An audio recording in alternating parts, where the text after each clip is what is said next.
Hi everyone, this is Deepika. Welcome back. I hope कि आप सभी बहुत अच्छे होंगे। एक बार फिर से स्वागत है आपका स्टडी विद कंफर्ट में। और आज के इस सेशन में पब्लिक एडमिनिस्ट्रेशन का एक और लेक्चर हम लोग डिस्कस करेंगे, that is nature of public administration. तो meaning, significance and scope already हम डिस्कस कर चुके हैं। नेचर की अगर हम बात करें पब्लिक एडमिनिस्ट्रेशन की, तो पब्लिक एडमिनिस्ट्रेशन अपने आप में एक ब्रॉड कॉन्सेप्ट है। इसमें बहुत सारे ऑर्गेनाइजेशन एंड मैनेजमेंट इन्वॉल्व होता है, जिसका मतलब जो पब्लिक प्रोग्राम्स को मैनेज करते हैं, पॉलिसीज़ बनाते हैं। ओके, जो भी गवर्नमेंट की के जो प्रोग्राम्स एंड पॉलिसीज़ हैं, उनको उनका फॉर्मुलेशन, उनको एग्जीक्यूशन, ओके, इवैल्यूएशन, सारी चीज़ें इसमें आ जाती हैं। Basically aim and objective public good को अचीव करना है। तो अपने आप में मल्टी डिसिप्लिनरी सब्जेक्ट है या डिसिप्लिन है पब्लिक एडमिनिस्ट्रेशन, जिसमें आपके political science, management, public policy, ये सारी चीज़ें इन्वॉल्व होती हैं। तो generally nature of public administration के दो इम्पॉर्टेंट व्यूज़ हैं, टू मेजर व्यू है नेचर के रिगार्डिंग में पब्लिक एडमिनिस्ट्रेशन। पब्लिक एडमिनिस्ट्रेशन, जैसे मैंने बोला ऑलरेडी, कि ब्रॉड कॉन्सेप्ट है, जिसमें आपका political science, public policy, management, सारी एरियाज इन्वॉल्व हैं। तो एक पहला इम्पॉर्टेंट व्यू है इंटीग्रल व्यू। ओके, पहला इम्पॉर्टेंट व्यू क्या है नेचर को लेकर पब्लिक एडमिनिस्ट्रेशन के? Integral view.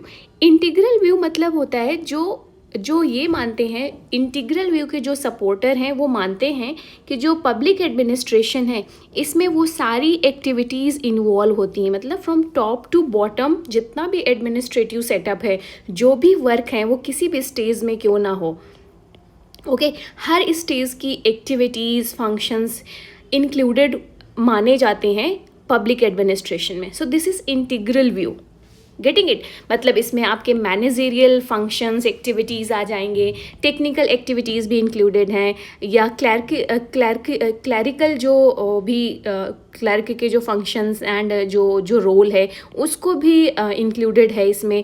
Then manual functions, everything. इसीलिए इसे बोला जाता है इंटीग्रल व्यू। मतलब ऑल दोज एक्टिविटीज़ जो किसी ऑर्गेनाइजेशन, इंस्टीट्यूशन में हो रही हैं रिगार्डिंग टू पब्लिक एडमिनिस्ट्रेशन, वो आपके पब्लिक एडमिनिस्ट्रेशन का पार्ट माना जाता है। ओके, तो ये इंटीग्रल व्यू हो गया। ओके, इसके मेन प्रोपोनेंट्स कौन हैं इंटीग्रल व्यू के? आपके L D White and Dimock. These are the two scholars जिन्हें माना जाता है कि they are the major proponent of the integral view of the public administration. और इंटीग्रल व्यू क्या है? जो मानता है कि पब्लिक एडमिनिस्ट्रेशन में सारी एक्टिविटीज़ आती हैं, चाहे वो मैनेजेरियल डोमेन की हों, चाहे वो टेक्निकल डोमेन की हों, चाहे वो आपके क्लैरिकल डोमेन की हों। दूसरा इसका जस्ट अपोजिट व्यू है, दूसरा जो व्यू है पब्लिक एडमिनिस्ट्रेशन के नेचर को लेकर, वो है आपका managerial view. Managerial view of public administration मानता है कि जो पब्लिक एडमिनिस्ट्रेशन का नेचर है, इसमें केवल मैनेजेरियल एस्पेक्ट्स इन्वॉल्व होते हैं। ओके, इसमें क्या है? मैनेजेरियल एस्पेक्ट्स इन्वॉल्व होते हैं, जैसे कि प्लानिंग हो गई, ऑर्गेनाइजिंग हो गया, डायरेक्टिंग हो गया, कोऑर्डिनेशंस हो गए, ये सारी चीज़ें। इसका कोई लेना देना नहीं है नॉन मैनेजेरियल फंक्शन से, जिसमें आपके क्लैरिकल, टेक्निकल टास्क आ जाते हैं। तो जो नॉन मैनेजेरियल टास्क हैं, टेक्निकल एंड ऑल, उसको ये लोग एडमिनिस्ट्रेशन या पब्लिक एडमिनिस्ट्रेशन का पार्ट नहीं मानते हैं। Getting it? और मैनेजेरियल व्यू के जो मेजर प्रोपोनेंट हैं वो है Luther Gulik and Herbert Simon.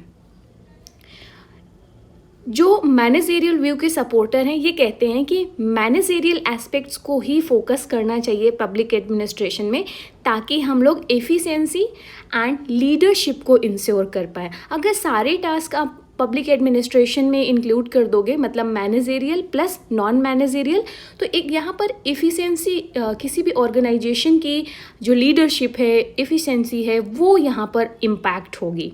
तो आई होप दोनों जो व्यू हैं आपको वो समझ में आ गया कि मैनेजरियल व्यू क्या है और इंटीग्रल व्यू क्या है जब हम नेचर ऑफ पब्लिक एडमिनिस्ट्रेशन की बात कर रहे हैं और इनके मेजर प्रोपोनेंट क्या हैं। तो यहाँ पर आप टेक अवे क्या ले सकते हो, जो मतलब एक तरीके से कंक्लूजन क्या है हमारे इस डिस्कशन का। तो आप कंक्लूड कर सकते हो कि जो इंटीग्रल व्यू है ये होलिस्टिक अप्रोच है, जबकि मैनेजरियल व्यू इफिशिएंसी पे फोकस करता है। हॉलिस्टिक क्यों है? क्योंकि ये ऑल एक्टिविटीज़ जो इंटीग्रल व्यू है ये मानता है कि पब्लिक एडमिनिस्ट्रेशन में सारी एक्टिविटीज़ मैटर करती हैं, सारी एक्टिविटीज़ इंपॉर्टेंट होती हैं, चाहे वो मैनेजरियल हो चाहे वो नॉन मैनेजरियल हो। ओके, चाहे टेक्निकल एंड क्लर्क ये वाली सारी एक्टिविटीज़। ओके, और वहीं पर जो मैनेजरियल व्यू है ये कहते हैं कि core managerial function very important है, उसे ही ट्रू एडमिनिस्ट्रेशन कंसीडर किया जाना चाहिए। तो ये बहुत ज़्यादा फोकस्ड व्यू है मैनेजरियल व्यू। तो ये था आज के नेचर में जो हमने डिस्कस किया। इसको अगर टेबुलर फॉर्म में आपको यहाँ पर समझना है इस पूरे लेक्चर को, और मेरी रिक्वेस्ट है आपसे, ये तो चलो यूजीसी नेट एग्ज़ाम को लेकर ये बहुत क्वेश्चन पूछा जाता है इसमें से आपको, ठीक है, लेकिन अगर आप आंसर राइटिंग कर रहे हो इस टॉपिक पे तो इस तरीके का टेबल बनाकर अगर आप रिप्रेजेंट करोगे, फ्लो चार्ट बनाकर रिप्रेजेंट करोगे तो आपको बहुत अच्छे मार्क्स मिलेंगे आपके आंसर राइटिंग में। ओके, तो इंटीग्रल व्यू में स्कोप क्या है? All activities. ओके, इसमें ओनली मैनेजरियल फंक्शंस, इसमें managerial and non managerial functions दोनों आ जाते हैं। Focus subject matter and execution, यहाँ पे इफिशिएंसी एंड डिसीजन मेकिंग या लीडरशिप पे फोकस किया जाता है। एल्डिवॉइट एंड डिमोक, यहाँ पे Gulick and Simon, these are the major proponent. Okay, तो आज का ये सेशन कैसा लगा आपको मुझे कमेंट करके ज़रूर बताना। एंड मेरी कोशिश ये है कि पब्लिक एडमिनिस्ट्रेशन की जो लक्ष्मीकांत की बुक है उसको हम लोग बेस बनाकर पब्लिक एडमिनिस्ट्रेशन के जितने भी टॉपिक्स हैं उसको बहुत ही सिंपल और बहुत ही शॉर्ट मैनर पे समझने की कोशिश करें, जो हमारे एग्ज़ाम पॉइंट ऑफ व्यू के लिए इम्पॉर्टेंट है। ओके, और इस तरीके से वो बहुत मोटी सी बुक पूरा पढ़ना थोड़ा सा टफ है, तो उसी का रिवीजन लेक्चर्स हैं ये। हालांकि मैं आपको रिकमेंड करूँगी कि प्लीज़ स्टैंडर्ड बुक ज़रूर एक बार पढ़िएगा। ये लेक्चर्स आपको हेल्प करने के लिए हैं, अंडरस्टैंड करने के लिए है। अगर आपको कोई चीज़ नहीं समझ में आती, ये रिवीजन पर्पज़ के लिए हैं। बाकी आप स्टैंडर्ड बुक को रिप्लेस मत करिएगा, उसको हॉलिस्टिक मैनर पर स्टडी करिए जिससे कि आपकी अंडरस्टैंडिंग और डीप हो। मेरी रिकमेंडेशन आपको यही है, कोई भी यूट्यूब वीडियो या लेक्चर को बुक जो स्टैंडर्ड बुक है उसको रिप्लेस मत करिए इन वीडियोस के थ्रू। ये वीडियोस आपको सिर्फ असिस्ट करने के लिए हैं कि कोई कॉन्सेप्ट को आप और बेहतर अंडरस्टैंडिंग आ सके, या आपको रिवाइज़ करना है तो हाँ आपने 10 मिनट निकाले और इस लेक्चर को देख लिया और यहाँ से रिवाइज़ कर लिया। Getting it? बाकी प्लीज़ मुझे कमेंट करके बताओ कि पब्लिक एडमिनिस्ट्रेशन की ये सीरीज़ कैसी लग रही है आपको। एंड अगर आपने अभी तक सब्सक्राइब नहीं किया है गाइस तो please do subscribe the channel, और हाँ दूसरों के साथ शेयर करिएगा। ये मैं हर एक वीडियो में आपसे रिक्वेस्ट करती हूँ। बेसिकली एनालिटिक्स कहती है कि बहुत सारे ऑडियंस जो 85% लोग देखते हैं बट सब्सक्राइब नहीं करते हैं। So this is very disappointing for the team कि 85% लोग, अगर आपको बेनिफिट थोड़ा सा भी सीखने को मिलता है तो आप सब्सक्राइब कर दीजिए। ये फ्री ऑफ कॉस्ट है, आपका कुछ नहीं लगता है।